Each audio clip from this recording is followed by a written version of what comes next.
Good morning students. आज हम सी language के पढ़ने के क्रम में आगे बढ़ेंगे और जैसा कि पिछले वीडियो में हम मेमोरी वेरिएबल्स के बारे में बताए थे और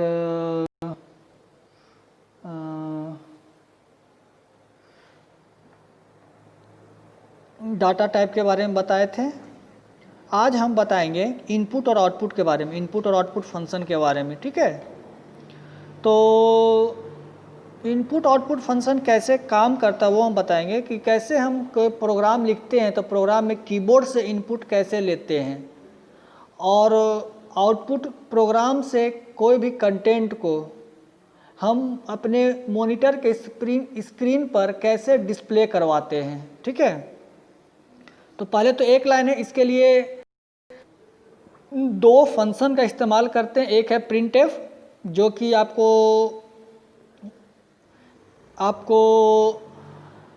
मदद करेगा, आपको हेल्प करेगा कि कैसे हम किसी प्रोग्राम से मॉनिटर के स्क्रीन पर किसी कंटेंट्स को प्रिंट करवाते हैं।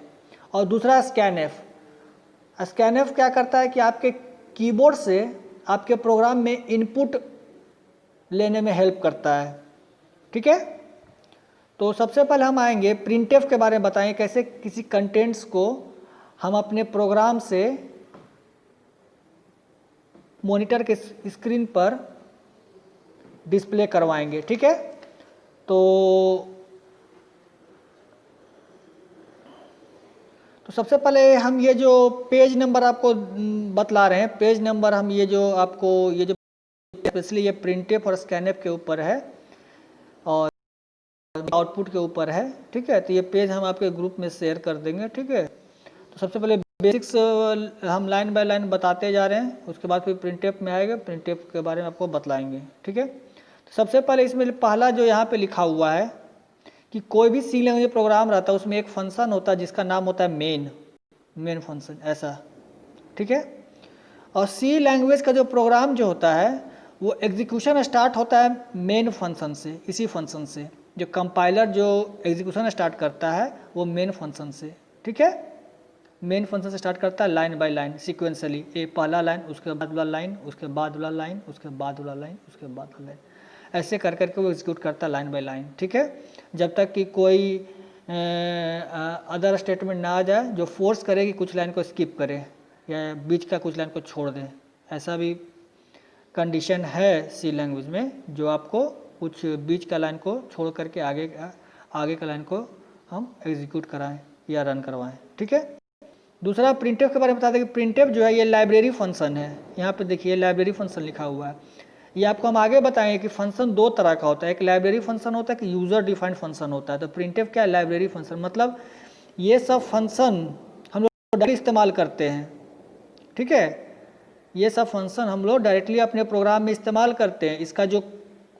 इसका जो वर्किंग जो है कैसे वर्क करेगा वो कंप्यूटर इंजीनियर या साइंटिस्ट वो लाइब्रेरी में इसके वर्किंग को, प्रिंटफ फंक्शन के वर्किंग को पहले से डाल दिया कंपाइलर के लाइब्रेरी में।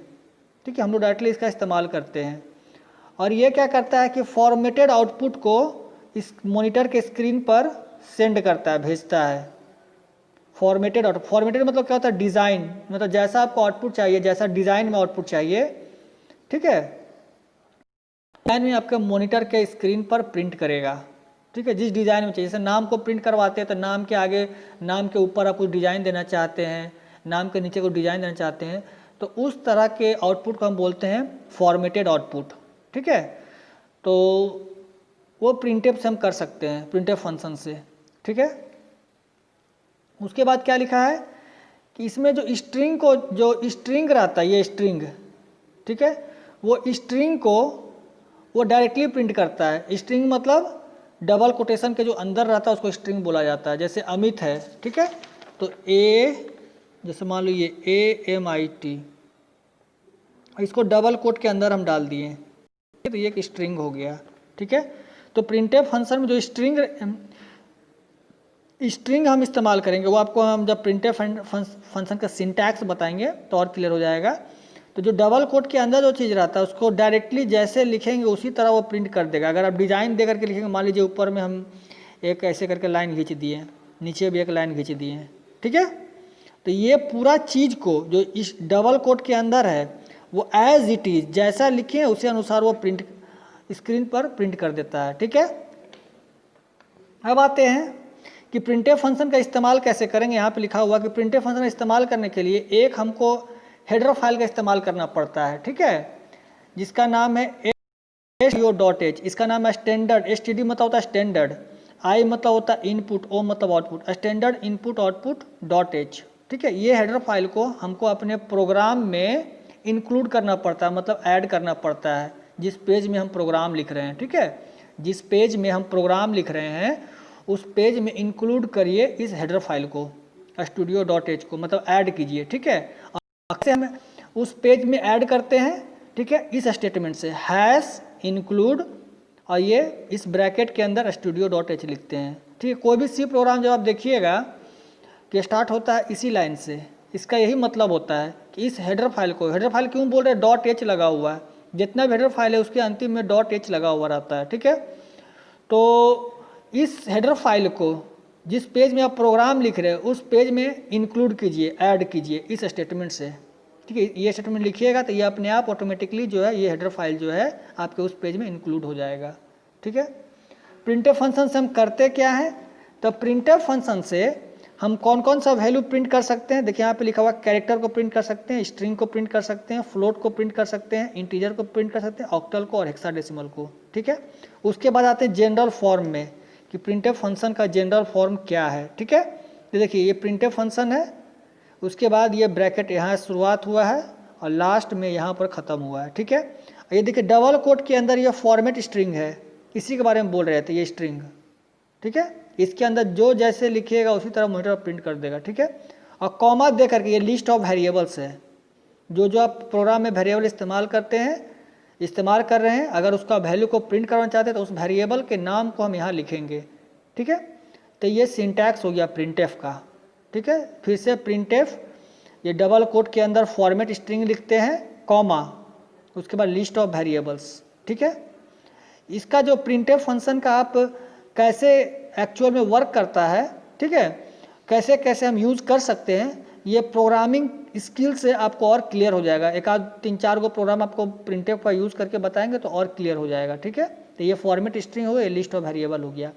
फॉर्मेट स्ट्रिंग में क्या लिखते हैं, तो फॉर्मेट स्ट्रिंग में एक चीज़ होता है, एक फॉर्मेट स्पेसिफायर्स, वो फॉर्मेट स्पेसिफायर का इस्तेमाल करते हैं, इसको प्लेस होल्डर भी बोलते हैं, ठीक है, प्लेस होल्डर, ठीक है।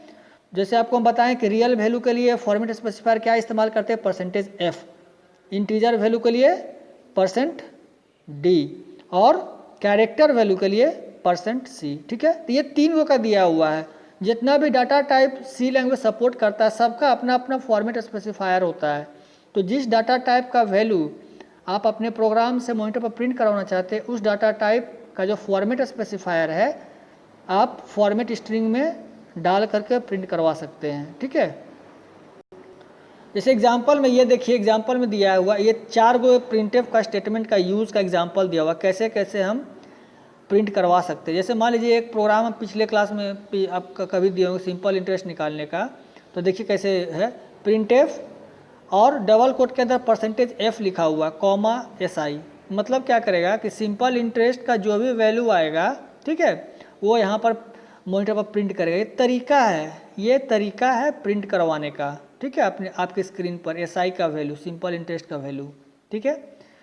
तो यहाँ %f क्यों लगाए हैं, क्योंकि आप अपने प्रोग्राम में SI को फ्लोटिंग टाइप इस्तेमाल किए होंगे, फ्लोट टाइप आप डाटा टाइप डिक्लेयर किए होंगे SI को, इसीलिए %f लगाए हैं।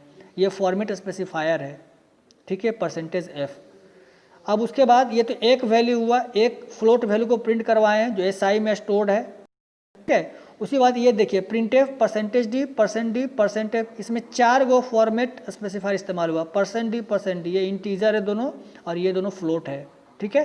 तो इसका हम क्या करेंगे, तो ये तो हो गया फॉर्मेट स्ट्रिंग, जो यहाँ पर जो ये लिखा हुआ फॉर्मेट स्ट्रिंग हो गया, ठीक है। अब लिस्ट ऑफ वेरिएबल डालेंगे, तो लिस्ट ऑफ वेरिएबल यहाँ डाले हैं PNRSI,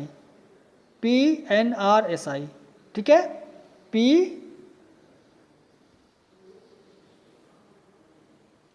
ठीक है।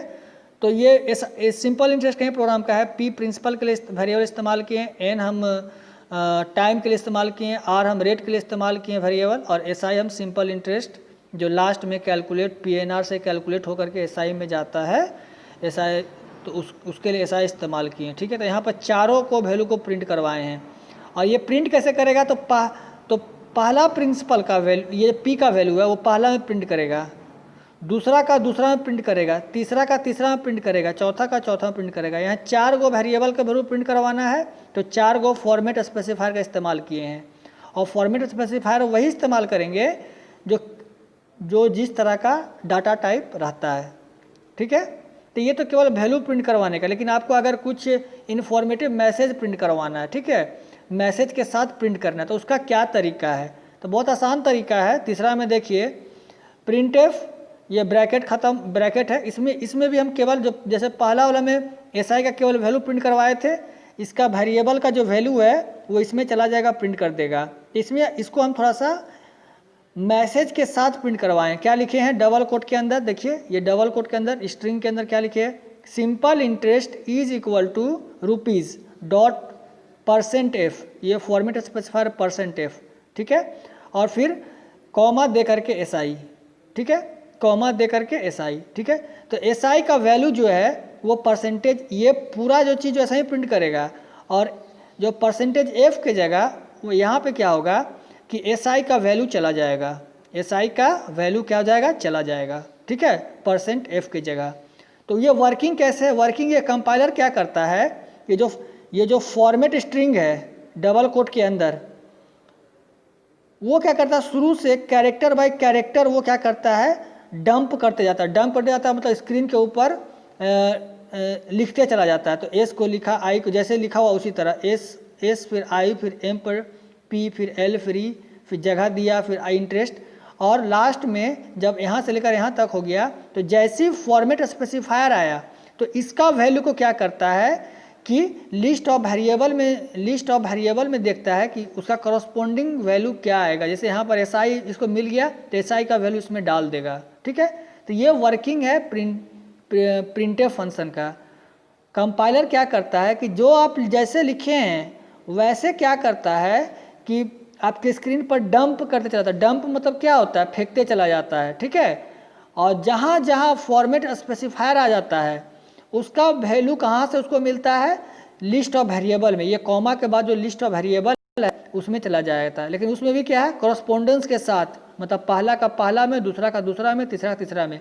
अगर ये चीज़ आपका मिसमैच रहा, मिसमैच मतलब जैसे सेकेंड हम देखिए, ये 4 गो है फॉर्मेट स्पेसिफायर और ये 4 गो है लिस्ट ऑफ वेरिएबल, तब तो पहला का पहला, दूसरा का दूसरा, तीसरा प्रिंट कर। लेकिन अगर ये 3 गो रहा, ये 4 गो रहा, या ये 4 गो रहा, ये 3 गो रहा, तो उसमें क्या होता है कि प्रिंटफ फंक्शन आपका वर्क नहीं करेगा, कंपाइलर एरर देगा। ठीक है, तो आपको ये जितना फॉर्मेट स्पेसिफायर फॉर्मेट स्ट्रिंग में आप इस्तेमाल किए हैं उतना आपको लिस्ट ऑफ वेरिएबल में भी इस्तेमाल करना पड़ेगा, जितना आपका फॉर्मेट स्पेसिफायर आप इसमें इस्तेमाल किए हैं। ठीक है, तो ये तीसरा वाला क्लियर हो गया कि इस पहला 2 में तो केवल वैल्यू प्रिंट किया है। ठीक है, और तीसरा वाला प्रिंटफ में केवल जो है आपका जो है मैसेज के साथ प्रिंट किया है, simple interest is equal to rupees, और यहाँ परसेंटेज का वैल्यू कहाँ से मिलेगा, ये एसआई से मिलेगा। ठीक है, चौथा में देखिए इसको भी मैसेज के साथ प्रिंट करवाया, लेकिन इसमें केवल प्रिंसिपल और रेट प्रिंट करवाएं। कैसे, प्रिंसिपल इसी तरह प्रिंट करेगा, फिर फॉर्मेट स्पेसिफायर आ गया %d, तो ये पहला फॉर्मेट स्पेसिफायर है। ठीक है, तो ये लिस्ट ऑफ वेरिएबल में पहला जो वेरिएबल इस्तेमाल किए हैं उसका वैल्यू लेगा। तो पहला वेरिएबल क्या इस्तेमाल किए हैं, p, देख रहे हैं ना, p। ठीक है, तो p का वैल्यू कहाँ चला जाएगा, %d में। ठीक है, और %d क्यों इस्तेमाल किया फॉर्मेट स्पेसिफायर, क्योंकि p जो है आपका इंटीजर टाइप है। ठीक है, इंटीजर टाइप के लिए हम %d का इस्तेमाल करते हैं। ये /n जो है इसको एस्केप सीक्वेंस कहते हैं, न्यू लाइन कैरेक्टर, ये है न्यू लाइन कैरेक्टर। ठीक है, ये इसका काम क्या है कि ये इतना तो प्रिंट कर देगा। ठीक है, अब जो नीचे इसके बाद वाला चीज़ जो है उसको नेक्स्ट लाइन में आउटपुट में प्रिंट करेगा। ये न्यू लाइन, एन मतलब क्या होता है, न्यू लाइन, नया लाइन। ठीक है, हिंदी में देखिए क्या होता है, नया लाइन। तो ये रेट जो है प्रिंसिपल ये प्रिंट कर दिया, उसके बाद /n आ गया, तो कंट्रोल जो है कंपाइलर का आउटपुट स्क्रीन के ऊपर नीचे आ गया। अब ये डंप करेगा, RAT, डंप किया, इक्वल टू डंप किया, फिर %f आ गया फॉर्मेट स्पेसिफायर, ठीक है। तो इसका वैल्यू जो है वो लिस्ट ऑफ वेरिएबल में देखेगा, ठीक है। तो लिस्ट ऑफ वेरिएबल में क्या है, तो ये तो दूसरा नंबर फॉर्मेट स्पेसिफायर है, तो लिस्ट ऑफ वेरिएबल दूसरा नंबर में क्या है, आर है, तो आर का जो वैल्यू है वो यहाँ पर आ जाएगा, ठीक है। तो इसका वैल्यू प्रिंट कर देगा, प्रिंट इसके नीचे रेट आएगा, रेट इक्वल टू, और जो भी रेट का जो आपका वैल्यू आप प्रोग्राम में इस्तेमाल किए हैं वो वैल्यू प्रिंट कर देगा, ठीक है। तो ये 4 एग्जाम्पल है, ठीक है, कैसे हम किस तरीके से कैसे हम अपने प्रोग्राम में कुछ वैल्यू को आउटपुट स्क्रीन पर डंप कर सकते हैं या फिर प्रिंट करवा सकते हैं। ये पहला 2 में केवल वैल्यू प्रिंट किया है और लास्ट 2 में कुछ मैसेज के साथ प्रिंट किया, जैसे यहाँ सिंपल इंटरेस्ट मैसेज लिखा है, यहाँ प्रिंसिपल मैसेज लिखा। तो आप लोग से ये है, सजेशन है कि आप लोग भी इसी तरह इस्तेमाल करें, केवल वैल्यू प्रिंट नहीं करेंगे, मैसेज के साथ, ठीक है। प्रोग्राम जितना इन्फॉर्मेटिव होगा, जितना हमको इन्फॉर्मेशन देगा, उतना ज़्यादा अच्छा वो प्रोग्राम बना जाएगा, ठीक है। तो ये चीज़ है।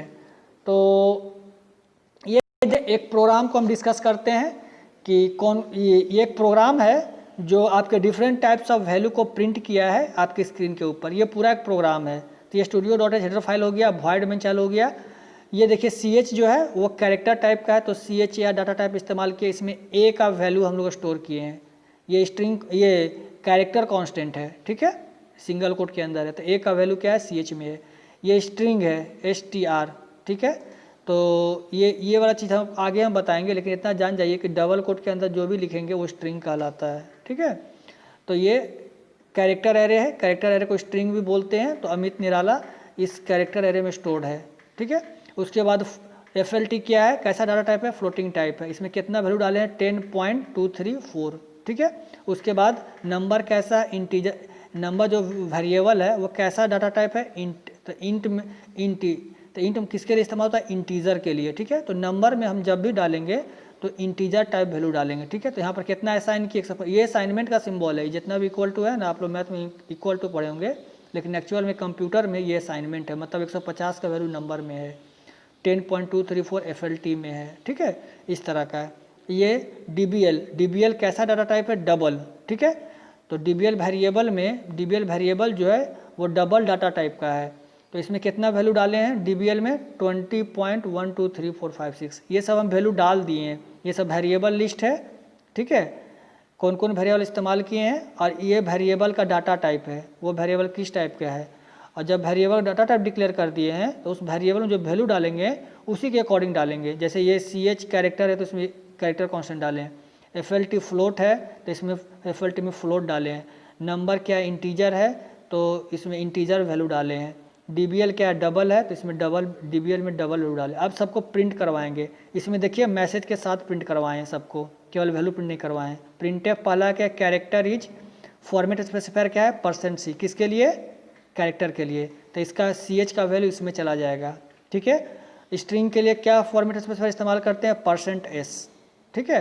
तो str में जो भी वैल्यू है वो यहाँ पर प्रिंट करेगा, ठीक है। उसी तरह फ्लोट के लिए float value is %f, FLT का वैल्यू %f में चला जाएगा, बाकी सब एज इट इज प्रिंट कर देगा, ठीक है। फॉर्मेट स्ट्रिंग में, फॉर्मेट, एक लाइन फिर से हम बोल रहे हैं, फॉर्मेट स्ट्रिंग में केवल फॉर्मेट स्पेसिफायर का जो वैल्यू है वो लिस्ट ऑफ वेरिएबल से लेता है, बाकी एज इट इज जैसे रहता है उसी टाइप प्रिंट कर देता है, ठीक है। तो ये इंटीजर का वैल्यू, ये डबल का वैल्यू, ये ऑक्टल और हेक्साडेसिमल। इसका आउटपुट देखिए यहाँ पर आपको दिया हुआ है, आउटपुट देखिए, character is A, string is Amit Nirala, float value is 10 point, उसी तरह दिया हुआ है, ठीक है।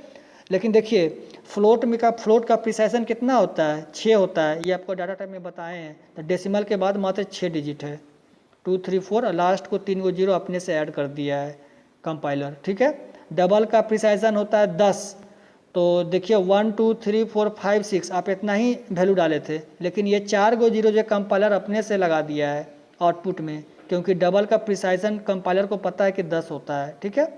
और ये ऑक्टल वैल्यू है 226 और ये हेक्साडेसिमल वैल्यू है 96, ठीक है। तो ये चीज़ है। और उसके बाद हम बता रहे हैं कि आगे जो है ये कुछ लिस्ट दिए हैं कि किसका फॉर्मेट स्पेसिफायर क्या है। तो ये डाटा है और ये फॉर्मेट स्पेसिफायर है। ये जो ब्रैकेट में लिखा हुआ है ये कीवर्ड है कि इस डाटा टाइप के लिए कौन सा कीवर्ड इस्तेमाल करता है। आपको हम बताए हैं कि डाटा टाइप क्या है, कीवर्ड है, ठीक है। तो कैरेक्टर के लिए CHR कीवर्ड का इस्तेमाल करते हैं किसी वेरिएबल को डिक्लेयर करने के लिए, और उसका फॉर्मेट स्पेसिफायर जो होता है वो %C होता है। स्ट्रिंग के लिए string इस्तेमाल करते हैं कीवर्ड, और इसका फॉर्मेट स्पेसिफायर %S होता है।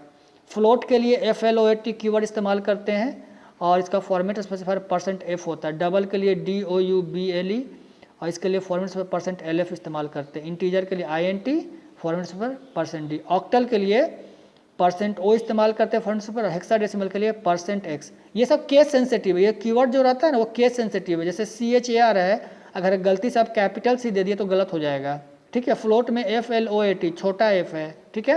अगर गलती से आप कैपिटल F दे दिए तो वो कंपाइलर आपको एरर बताएगा, ठीक है।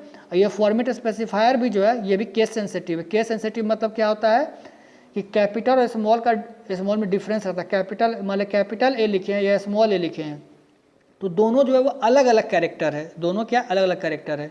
तो आपको जैसे दिया हुआ %C %S, इसमें अगर छोटा f इस्तेमाल किए हैं फ्लोट में %F फॉर्मेट स्पेसिफायर में, तो ये आपको %F छोटा वाला इस्तेमाल करना पड़ेगा, ठीक है। तो ये हो गया प्रिंटफ का कैसे हम इस्तेमाल करते हैं। आप लोग को केवल ये जो 4 गो चीज़ जो है, ये 4 गो अगर एग्जाम्पल जो आपको समझ में आ गया है तो कोई प्रॉब्लम नहीं होगा, ठीक है, आपको प्रिंटफ समझने में, ठीक है।